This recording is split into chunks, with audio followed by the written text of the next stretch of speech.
C'est toujours vachement compliqué d'introduire une vidéo FAQ, autant y aller comme ça.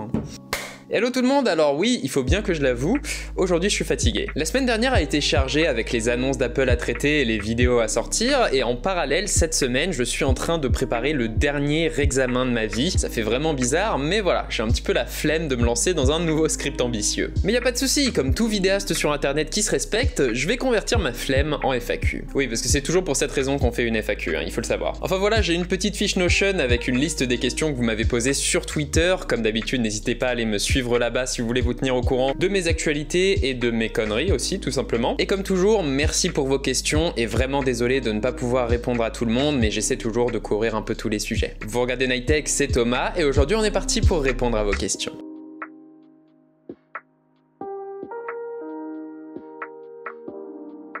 En premier lieu, on a une question de philosophe des temps modernes qui demande « Bientôt fini les études ?» Et bah oui, hein, puisque quand vous regarderez cette vidéo, j'aurai terminé mes études. Enfin, je suis en train de filmer ça le samedi 18 septembre et c'est lundi que sera mon dernier examen, ma dernière soutenance. Donc ça va me faire vraiment bizarre d'être vraiment à fond dans le monde du travail et de plus rien avoir côté études. Mais voilà, j'aurai mon Master 2 en poche et ça va faire du bien. D'ailleurs, j'ai une question pour les gens qui sont plus âgés que moi.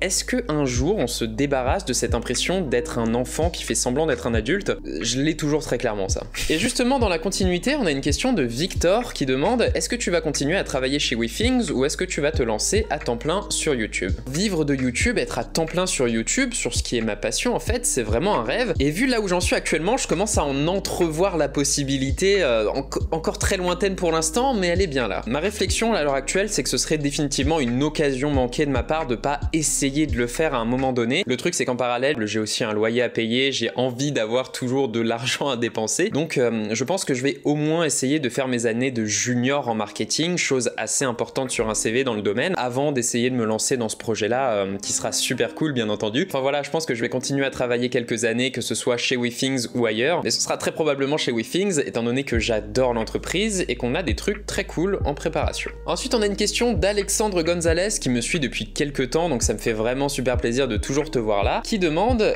où en est l'idée de créer ton propre podcast. Alors oui, c'est vrai que j'avais vraiment en tête ce projet de podcast il y a de ça un an, en fait c'était plus ou moins avant de me lancer chez WeThings, et le fait est qu'aujourd'hui, je t'avoue que je suis en galère pour gérer mon temps et gérer les projets que j'ai envie d'effectuer. En fait, être un vidéaste, un minimum investi sur sa chaîne et travailler en parallèle, c'est vraiment très compliqué, hein. Vous avez soudainement relativement peu de temps libre, ça demande beaucoup d'organisation, beaucoup d'efforts, enfin personnellement il y a beaucoup de journées où je commence à travailler sur ma chaîne à 7h30, ensuite je vais au boulot à 9h, et puis ensuite je reviens chez moi à 18h et puis je continue à bosser jusqu'à 20h.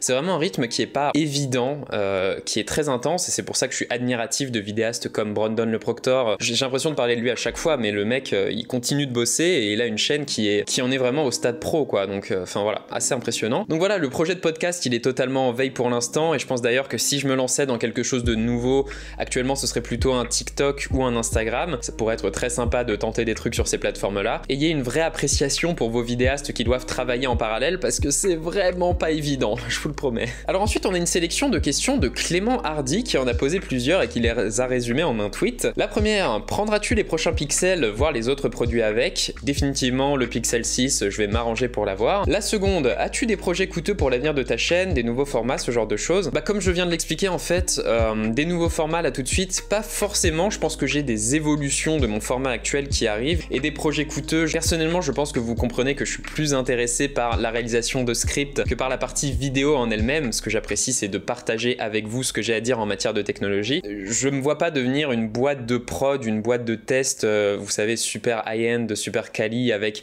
les meilleures caméras, les meilleures lumières, tout ça.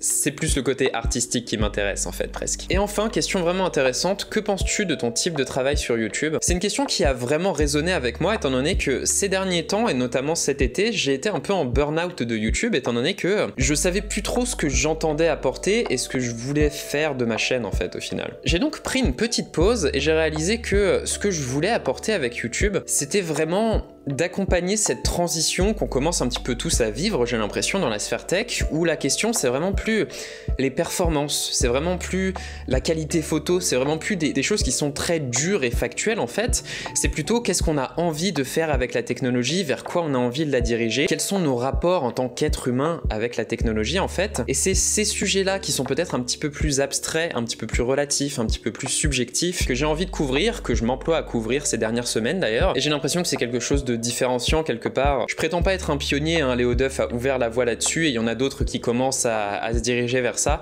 mais c'est définitivement quelque chose sur lequel j'ai envie de me positionner, qui est encore assez original. Bah voilà, je pense que c'est un petit peu ma signature quoi. Ensuite on retrouve une question d'un collègue, Jérémy Dufour, qui demande « Qu'est-ce que tu utilises comme matériel pour réaliser tes vidéos ?» Alors c'est justement un de mes prochains investissements, étant donné que pour l'instant, j'utilise du matos qui est plutôt amateur en fait. J'ai un Canon EOS 250D, donc vraiment un boîtier d'entrée de gamme, enfin voilà, je l'ai en blanc, il est tout mignon. Le problème c'est que j'aimerais passer à la 4K, hein. Là je suis toujours en train de filmer des trucs en 1080p, voire en 4K un petit peu dégueulasse croppé. Et en parallèle j'ai quand même un objectif assez coûteux, le Sigma 1835, qui lui est vraiment excellentissime. Et j'ai des lumières d'entrée de gamme de chez Neewer et un spot Keylight de chez Godox. Je mets tout dans la description, je vous donne pas dans le détail, mais c'est vraiment du matos pas si coûteux que ça. Je pense que en tout j'ai dû en avoir pour genre, avec le Sigma 1835, le Canon 50 mm que j'ai aussi, les lumières, le boîtier, j'ai dû en avoir pour genre 1500-1600 euros. Enfin, voilà, c'est définitivement un budget, mais je pense que c'est une très bonne configuration pour commencer et puis pour évoluer un petit peu sur YouTube. Mais voilà, hein, personnellement, il serait peut-être temps que je step up un peu mon game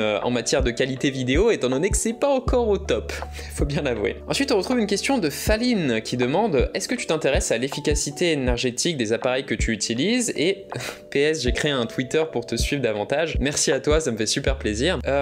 Jusque là c'est vrai que la question se posait pas énormément, étant donné que ce que j'achetais à titre personnel c'était vraiment des tablettes, des téléphones, des ordinateurs portables, ce genre de choses. Et puis j'avais pas de maison, d'appartement à moi, enfin c'est quelque chose de très récent. Et même actuellement en fait j'habite dans un 20 mètres carrés parisien, j'ai pas une consommation énergétique de malade mental. J'essaie d'y faire attention pour ce qui est de l'électroménager, pour ce qui est des moniteurs, ce genre de choses qui sont continuellement branchées et qui consomment. C'est important bien entendu, et je pense que ce sera de plus en plus au centre de mes préoccupations, mais pour l'instant c'est vrai que ça l'était pas vraiment. Ensuite on retrouve une question de Ronan C qui m'a fait beaucoup m'interroger sur mes propres usages en fait, étant donné qu'il m'a demandé pourquoi est-ce que lorsque tu présentes un iPhone, t'as toujours le même home screen, le home screen de base en fait. C'est vrai que ma réaction en lisant ça, ça a été c'est vrai, pourquoi est-ce que je fais ça? Je pense que c'est quelque chose que j'ai fait un petit peu inconsciemment en commençant à m'intéresser à la technologie, étant donné que pour moi, l'objet technologique, c'est presque une forme d'œuvre d'art en fait. C'est quelque chose qui a dû être mis au point, qui a dû être designé, qui a dû être créé par toute une équipe de gens, toute une équipe de designers. Il y a de l'intention en fait dans tous les éléments qui composent une interface logicielle. Et donc c'est vrai que j'essaie d'avoir une espèce d'appréciation pour le travail qui a été effectué, pour ce que veut dire tout ce qui est sur mon téléphone. Et donc j'ai toujours gardé les deux premiers écrans stock de chez Apple, et j'ai ma partie personnalisée qui est au bout. Donc bien entendu je pense pas à toutes ces considérations très abstraites et très nébuleuses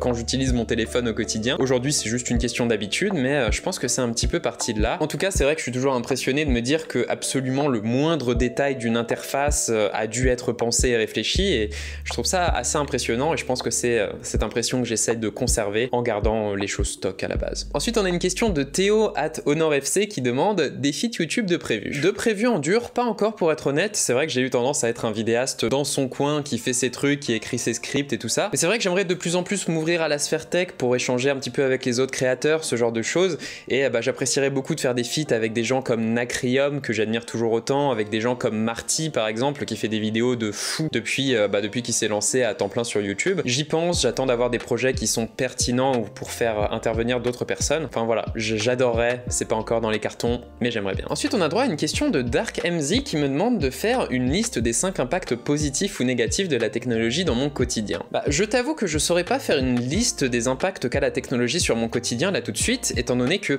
ma vie c'est la technologie en fait. C'est un truc que j'ai réalisé il y a pas longtemps, mais en fait personnellement quand je me lève le matin, je consulte les actualités générales et les actualités sur la technologie, ensuite je fais des trucs pour ma chaîne YouTube sur la technologie, ensuite je vais travailler chez WeThings où on a que des sujets tech vraiment très pointus, et donc en fait tous mes centres d'intérêt ou presque tournent autour de la technologie. Le seul truc de mon quotidien qui n'est pas en rapport avec la technologie de près ou de loin, c'est quand je vais courir ou quand je fais du vélo. Là effectivement je fais autre chose, mais même moment-là, mes performances sont traquées par la technologie et j'ai toujours cette dimension de santé connectée qui me suit un petit peu où que j'aille. Donc voilà, j'aurais beaucoup de mal à dire ce que la technologie a comme impact sur moi, étant donné qu'elle est tout en fait pour moi. Ça peut être aussi positif que négatif, j'en suis définitivement dépendant, mais je sais pas trop quel impact je pourrais lister là tout de suite, je t'avoue. Voilà, c'était à peu près tous les sujets que j'ai vu revenir régulièrement. J'ai essayé de choisir des questions qui combinaient un petit peu l'aspect personnel et l'aspect technologique, histoire de vous parler un petit peu de tout ça. En tout cas, ce que je voulais vous dire, c'est que je suis vraiment super heureux de où en est la chaîne actuellement. Je pense que vous réalisez que ces derniers temps, je trouve de plus en plus ma patte dans mes vidéos,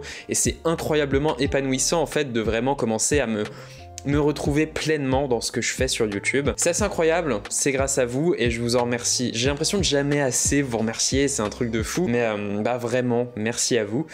Et puis moi je vous dis à la prochaine tout simplement. On va commencer à traiter les nouveaux iPhones et tout ça, vous en faites pas. Et moi je vous dis à la semaine prochaine. C'était Nighttech, c'était Thomas, j'espère que cette petite vidéo vous aura plu. Et puis bah vous savez quoi faire comme d'habitude. Allez, salut.